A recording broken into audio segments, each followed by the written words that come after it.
यह है गखड़ मंडी का रेलवे स्टेशन और इसके बिल्कुल सामने वाक़या है चीमिया वाला कब्रिस्तान, जिसकी ये दीवार आपको नज़र आ रही है। और यहाँ पर है पाकिस्तान के साबिक़ army chief general Qamar Javed Bajwa के पेरेंट्स और उनकी फैमिली जो है ना, उनकी कब्रें। और ये हम कब्रिस्तान में आप दाखिल हो चुके हैं। बहुत सी चहम गोइयाँ होती रहीं कि शायद जनरल कमर जावेद बाजवा जो है ना वो कादियानी है या क्या है, बड़ी चीज़ें निकलती आई। तो आज हम जाते हैं उनके कब्रिस्तान में और देखते हैं कि कब्रों पे ऊपर लिखा क्या है।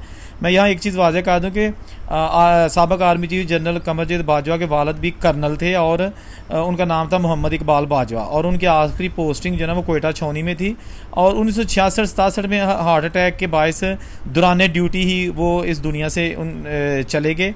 उनकी कब्र गखड़ मंडी रेलवे स्टेशन के बिल्कुल साथ वाक़या कब्रिस्तान में वाक़या है, जहाँ हम पहुँच चुके हैं। और ये जो आपको छोटी सी ये बरामदा नज़र आ रही है, इसके अंदर है कब्रें, जो कि फैमिली है, 4 फादर्स हैं और वालिद साहब भी इसी में ही है जनरल कमर जावेद बाजवा का, जिनका नाम कर्नल इकबाल बाजवा। ये जनाब आ गई, ये है जनाब चौधरी मोहम्मद अनायतुल्लाह बाजवा। ये मेरा ख्याल है दादा हैं कर्नल जनरल कमर जावेद बाजवा के। और ये फातिमा बीबी दादा और दादी की कब्र है। और ये जनाब लेफ़्ट साइड पे जो कब्र है ना, ये है कर्नल मोहम्मद इकबाल बाजवा वल्द अनायतुल्लाह बाजवा। जी हाँ बिल्कुल, ये है जनाब अपना general साबिक़ army chief Qamar Javed Bajwa के जो वालिद दादा और दादी की कब्रें हैं। इसके पीछे भी जो है ना इन्हीं की फैमिली की जो कब्रें हैं। मुझे ये बताया गया कि जब जनरल कमर जावेद बाजवा दौरान सर्विस यानी कि आर्मी चीफ थे, तो यहाँ आते थे अपनी पेरेंट्स की कब्रों पे हाजिरी देने, तो पूरे इलाके को सील कर दिया जाता था। इवन के कहा जाता है कि स्टेशन को भी जो है ना वो मुकम्मल सील कर दिया जाता और कुछ देर के लिए यहाँ पर ट्रेनें भी रोक दी जाती और फिर ये दौरा मुकम्मल होता। कहा जाता है कि कर्नल मोहम्मद इकबाल बाजवा जो कि वालिद साहब थे जनरल बाजवा के, उन्होंने 1965 की जंग में भी लाहौर बॉर्डर पर हिस्सा लिया था।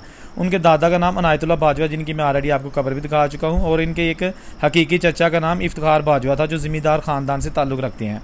दोस्तों ये चीज़ साबित हो गई है कि ये जो कर्नल मोहम्मद इकबाल बाजवा और उनके बेटे साबिक़ आर्मी चीफ और एक बहादुर जनरल कमर जावेद बाजवा, इनके ख़ानदान का कोई भी ताल्लुक़ कादियानी नहीं था, मरज़ई नहीं था, क्योंकि ये तमाम मैंने गखड़ से पूछा है। और कब्रिस्तान भी जो नॉर्मल मुसलमानों वाला होता है वही है। और इनके 4 फादर्स एक जाट थे और तगड़े जाट थे, ठीक है ना। ये उनकी फैमिली की मज़ीद कब्रें पीछे जनाब चौधरी मोहम्मद पनाह बाजवा, और ये लिखा है जी मोहम्मद यूसुफ बाजवा। और ये सारी कब्रें इसी फैमिली की हैं, जो कि वाक़या चीमिया वाला कब्रिस्तान गखड़ मंडी रेलवे स्टेशन के बिल्कुल सामने।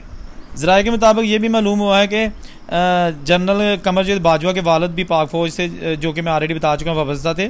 उनका ख़ानदान तकरीबन 60 साल पहले पसरूर के गांव ऊंचा पहाड़ंग से हिजरत करके सरगोदा चला गया था। उनके जो ननिहाल थे वो नुआई गांव तलवंडी इनायत खां में भी थे। और हर जगह पता चला है कि ये ख़ानदान इस्लाम और पाकिस्तान से मोहब्बत करने वाला ख़ानदान है।